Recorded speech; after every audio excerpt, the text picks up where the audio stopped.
Saya sekarang ingin menjemput Yang Berhormat Pokok Sena. Silakan.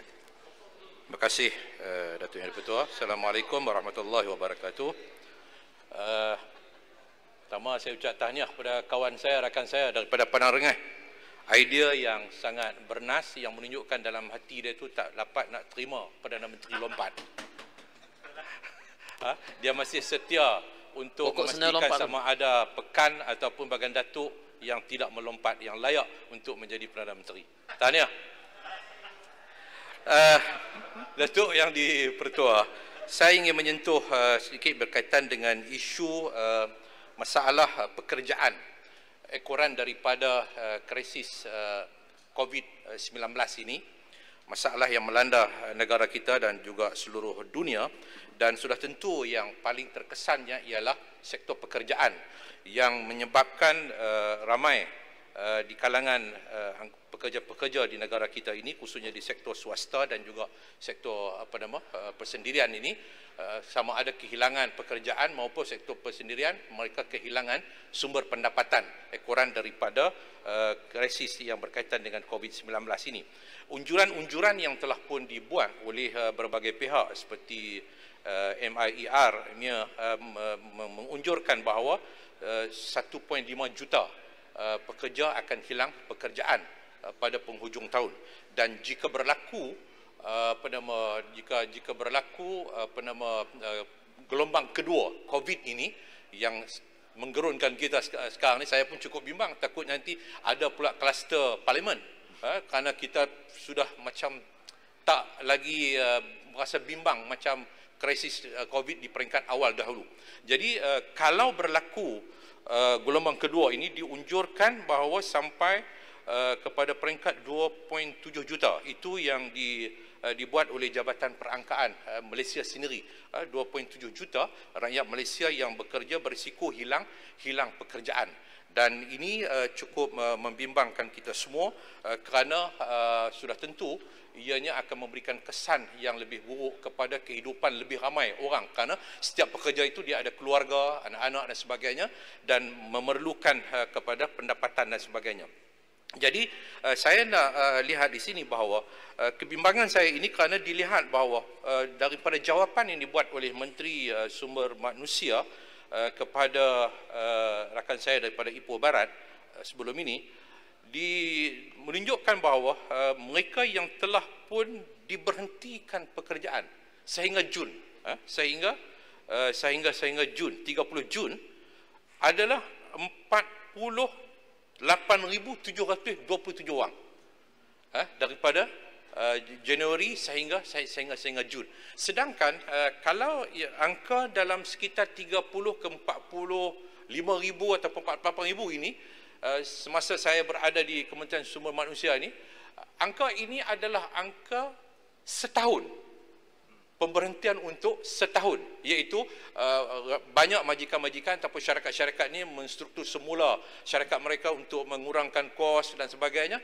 Jadi angka pemberhentian ini adalah angka 48,000 ini adalah angka setahun. Tetapi kita ini hanya sekadar setengah tahun sudah 48,727 orang. Itu dalam keadaan kerajaan telah pun memberikan subsidi upah dan sebagainya untuk program pengekalan pekerjaan, dan dibimbangi bahawa apabila berakhirnya pada September nanti program subsidi upah ini akan menyebabkan kemungkinan akan lebih ramai pekerja-pekerja akan diberhentikan kerana banyak syarikat-syarikat ataupun majikan-majikan yang tidak berkemampuan untuk membiayai pekerja-pekerja mereka dari segi pembayaran gaji dan sebagainya. Jadi oleh sebab itu saya ingin mencadangkan kepada pihak kerajaan bahawa perlu kepada menyambung semula ataupun melanjutkan program subsidi upah ini untuk program pengekalan pekerjaan ini,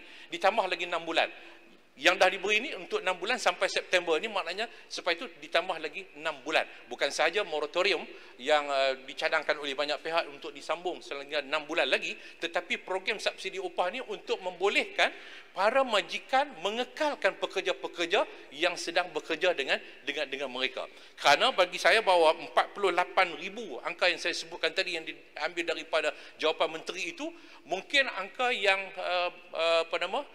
yang dilaporkan kepada Perkeso, yang dilaporkan kepada Perkeso melalui skim SIP. Tetapi mungkin juga ada angka-angka mereka yang hilang pekerjaan, khususnya orang-orang yang bekerja dalam sektor persendirian dan sebagainya. Itu maknanya angka yang lebih. Sebab kalau dilihat kepada jawapan yang diberikan kepada Port Dickson, bahawa 12 juta orang telah kembali bekerja.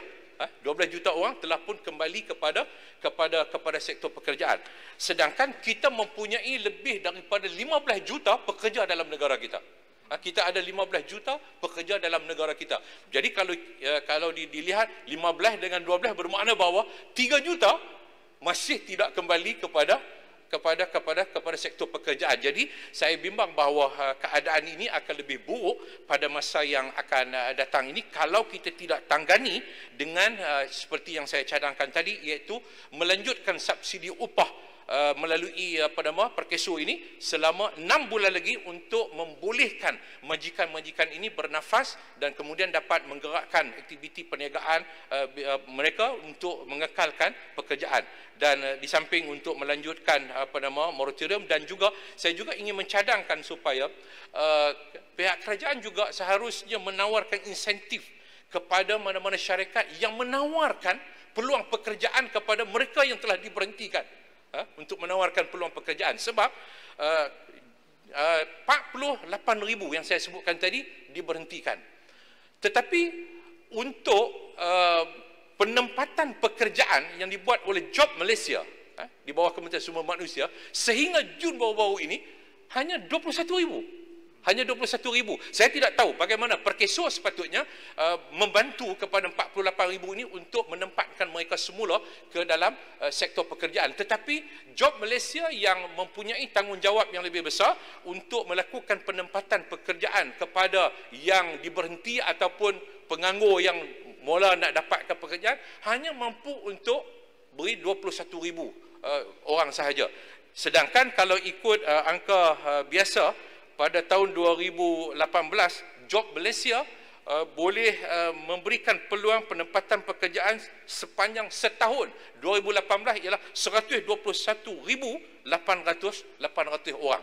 Dan begitu juga dalam 2019 pun dalam lingkungan 100,000 lebih untuk diberikan penempatan pekerjaan. Jadi di manakah peluang-peluang pekerjaan baru yang boleh diberikan kepada mereka yang diberhentikan 48,000 itu dan juga yang bakal diberhentikan? Kerana kalau kita lihat semua sektor ini akan mengurangkan pekerja-pekerja mereka kerana dalam keadaan bisnes yang tidak begitu baik. Jadi sebab itu saya cadangkan supaya ditawarkan satu insentif kepada mana-mana majikan, syarikat swasta, sektor swasta yang bersedia untuk menawarkan peluang pekerjaan kepada anak-anak muda, sama ada kepada penganggur ataupun kepada mereka yang hilang pekerjaan. Yang kedua, ya, boleh saya sekejap? Sikit ya.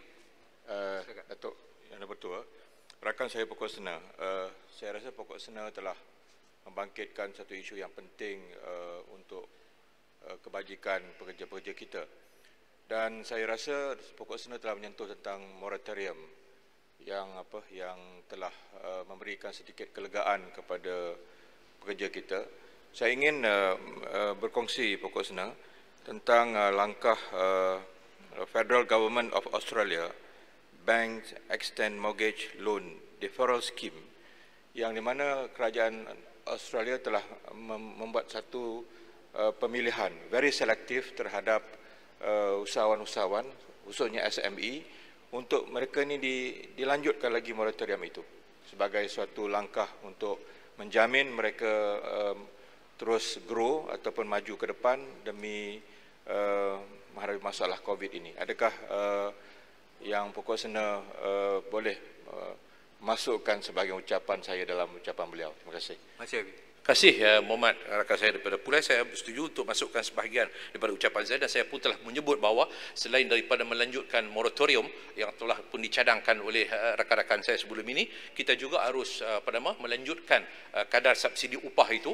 untuk tempoh 6 bulan lagi untuk membolehkan pengekalan pekerjaan, dan di samping moratorium itu untuk membantu majikan-majikan daripada membayar loan ataupun pinjaman yang telah pun mereka buat untuk menguruskan perniagaan mereka. Yang keduanya, Datuk Yang di-Pertua, saya nak dapatkan penjelasan daripada Yang Berhormat Menteri Sumber Manusia, khususnya daripada pihak kerajaan, khususnya melalui Menteri Sumber Manusia, berkaitan dengan status Aisuri Perkeso, iaitu satu skim perlindungan untuk suri rumah, untuk suri rumah. Ini kerana kita menganggap bahawa mereka juga merupakan pekerja yang terdedah kepada berbagai-bagai insiden yang boleh berlaku dalam rumah, dalam sekitar rumah, hantar anak pergi sekolah dan sebagainya. Jadi saya nak tanya, sebab semasa saya berada di kementerian, kita secara umumnya Kabinet telah pun bersetuju untuk melindungi suri rumah ini melalui Aisuri Perkeso, dan cuma tertangguh tidak boleh dilaksanakan kerana memerlukan kepada mewujudkan satu undang-undang baru. Undang-undang baru maknanya perlu kepada perundangan untuk membolehkan dilaksanakan Aisuri Perkeso ini untuk melindungi suri rumah, khususnya suri rumah sepenuh masa. Jadi saya nak tanya status kedudukan RU Rang Undang-Undang tersebut bila akan dibentangkan ke Parlimen ini untuk membolehkan supaya idea yang dibawa oleh kerajaan PH sebelum ini akan dapat dilaksanakan untuk memberikan perlindungan kepada suri rumah. Dan kemudian saya juga ingin menyentuh soal keselamatan pekerjaan. Yang Hormat Datuk Speaker, soal keselamatan dan kesihatan pekerjaan ini satu perkara yang sangat penting yang perlu diberikan perhatian oleh semua pihak, kerana selama ini kita begitu mengabaikan soal-soal ini yang menyebabkan kita telah pun mengalami kehilangan pekerja-pekerja yang mempunyai pengalaman, dan kita terpaksa menanggung kos yang begitu tinggi akibat daripada pengabaian ataupun kelalaian kealpaan kita terhadap masalah yang berkaitan soal keselamatan dan kesihatan pekerjaan yang selama ini dipertanggungjawabkan di bawah Kementerian Sumber Manusia. Kita hanya melihat kalau isu-isu keselamatan dan kesihatan pekerjaan ini apabila berlaku insiden-insiden tertentu, Perkeso akan bayar. Contoh, Perkeso akan bayar. Ya betul, Perkeso akan bayar, tetapi kita harus melihat bahawa kerugian ataupun kerugian yang tersembunyi daripada pembayaran pampasan yang telah pun dibayar oleh Perkeso itu lebih besar. Pada tahun 2018, Perkeso terpaksa menanggung pampasan 3.71 bilion kerana masalah keselamatan dan kesihatan, iaitu berlakunya kes kemalangan pekerjaan di tempat kerja yang menyebabkan mereka kehilangan, mati, sama ada mati ataupun kecederaan dan sebagainya, sehingga menyebabkan tanggungan yang terpaksa dibuat sebanyak 3.71 bilion. Dan kepada pekerja asing saja di bawah JTK, pada waktu itu masih lagi di bawah JTK, iaitu pampasan pekerja asing di bawah JTK yang berkaitan dengan isu-isu yang sama sebanyak RM5.6 juta ringgit Malaysia. Jadi sebab itu bagi saya bahawa ini sesuatu yang besar yang terpaksa kita tanggung. Kalau tidak dinaikkan kadar caruman Perkeso itu, saya bimbang bahawa satu hari nanti Perkeso pun tak mampu untuk nak membiayai menanggung kos pampasan kepada insiden-insiden ataupun kemalangan-kemalangan yang telah berlaku dan akan berlaku dalam negara kita. Sebab itu bagi saya bahawa perlu kita meningkatkan kesedaran ini bukan sahaja kepada sektor swasta tetapi kepada sektor awam untuk menjadi pemacu, menjadi peneraju utama dalam memberikan kesedaran untuk semua pihak dan menguatkuasakan undang-undang. Kita dah lama di Malaysia ni 144 4 tahun dah ada dalam isu-isu yang berkaitan dengan keselamatan dan kesihatan pekerjaan. Cuma dari segi akta kilang dan jentera dan akta keselamatan dan pekerjaan itu agak baru, tetapi bagi saya kesedarannya masih rendah, kesedarannya masih rendah. Sebab itu kita terdedah kepada isu-isu pendedahan apabila berlaku keruntuhan dan sebagainya yang menyebabkan keadaan yang menyebabkan berlaku kerugian. Sedangkan kalau kita lihat bahawa kos yang tersembunyi ini Datuk Yang di-Pertua, mengikut pengiraan ILO menganggarkan bahawa dia 4% daripada GDP. 4% daripada GDP. Jadi kalau pengiraan 4% daripada GDP ini bahawa kita telah kerugian dan kehilangan satu tahun 53 bilion. Ringgit Malaysia 53 bilion. Itu belum lagi dilihat secara yang lebih halus, lebih terperinci tentang masalah-masalah kerugian, kehilangan suatu impak daripada kemalangan dan juga penyakit pekerjaan. Jadi sebab itu saya nak mencadangkan supaya ini harus diangkat. Di zaman PH, kerajaan PH ni kita telah berjaya mengangkat dia menjadi satu dasar negara. Dan telah pun dipersetujui oleh kabinet, dan kita telah mengeluarkan satu dokumen dasar negara yang ditandatangani oleh Yang Berhormat Perdana Menteri pada waktu itu, iaitu dari Yang Berhormat daripada Langkawi, telah menandatangani dan dilancarkan oleh bekas Timbalan Perdana Menteri pada waktu itu, yang merupakan Timbalan Perdana Menteri. Dan saya kira bahawa ini satu usaha ke arah untuk menyedarkan semua pihak, dan malah kebimbangan kitanya ialah di sektor awam yang makin meningkat. Jadi sebab itu saya nak mencadangkan supaya di struktur semula penguatkuasaan ini yang selama ini berada di bawah Kementerian Sumber Manusia ini, supaya diletakkan di bawah Jabatan Perdana Menteri. Ini untuk membolehkan supaya bila berada di bawah Jabatan Perdana Menteri, dia akan lebih mudah untuk menguasai seluruh kementerian-kementerian dan jabatan dan juga agensi kerajaan. Tetapi kalau berada di Kementerian Sumber Manusia hanya di satu Jabatan Keselamatan dan Kesihatan Pekerjaan, jadi dia nak pergi, ketua pengarah nak pergi ke tempat-tempat yang lain itu untuk memberi pengarahan kepada orang yang lebih senior kedudukan perjawatan itu agak sulit. Jadi sebab itu tidak ada satu perhatian yang serius di sektor awam. Walaupun baru-baru ini semasa saya berada di Kementerian Sumber Manusia itu, KSN mengambil maklum perkara ini, telah membuat beberapa perubahan, tetapi saya nakkan supaya satu perubahan yang lebih besar untuk mengelak daripada kita mengalami kerugian yang lebih besar. Dan kalau kita lihat struktur yang dibuat di negara China, umpamanya dia telah pun diletakkan di bawah State Administration of Work Safety, yang badan ini di bawah Perdana Menteri sendiri, di bawah Perdana Menteri. Sebab itu saya mencadangkan, saya mengambil formula ini untuk dicadangkan supaya kita juga harus meletakkan di bawah Jabatan Perdana Menteri. Begitu juga kalau di UK dia diletakkan di bawah satu badan yang bebas, bukan berada di bawah Kementerian Labor dia, tetapi diletakkan di bawah satu badan yang bebas yang direct dengan Perdana Menteri. Dan ini akan membolehkan seorang Perdana Menteri itu memberikan perhatian yang lebih kepada memastikan supaya dari sudut ekonominya kita tidak akan kehilangan kerugian.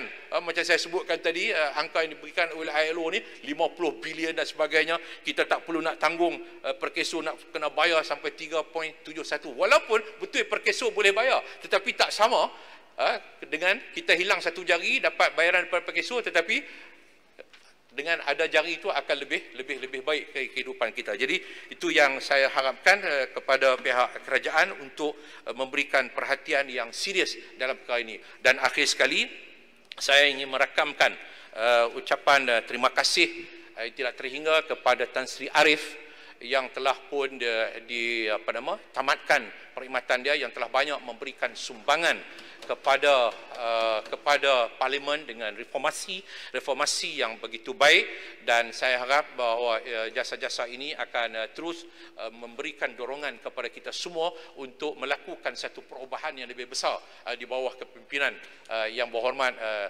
Speaker kita yang baru. Dan saya nak ucap tahniah kepada Datuk Speaker yang baru yang telah pun dipilih, walaupun dilabelkan dengan berbagai-bagai label sebelum ini kepada Yang Berhormat Speaker yang dilabel dengan berbagai-bagai kerana kritikan-kritikan yang Berhormat Speaker sebelum daripada pilihan raya berkaitan dengan pengubahan wang haram, yang berkaitan dengan wang MDB dan sebagainya, itu dilabel ke berbagai-bagai. Tetapi saya menganggap bahawa itu adalah kebebasan hak bersuara yang telah menyumbang kepada perubahan politik negara. Terima kasih Datuk Speaker yang menyumbang kepada perubahan politik negara. Dan begitu juga yang Berhormat Speaker yang sebelum ini dilabel sebagai orang liberal sewaktu dilantik menjadi pengurusi SPR.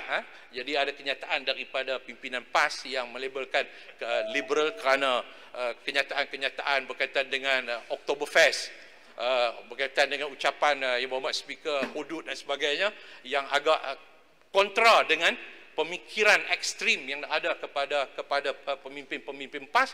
Tetapi hari ini mereka boleh bersetuju dengan yang Berhormat sebagai speaker, menganggap bahawa ini realiti politik Malaysia.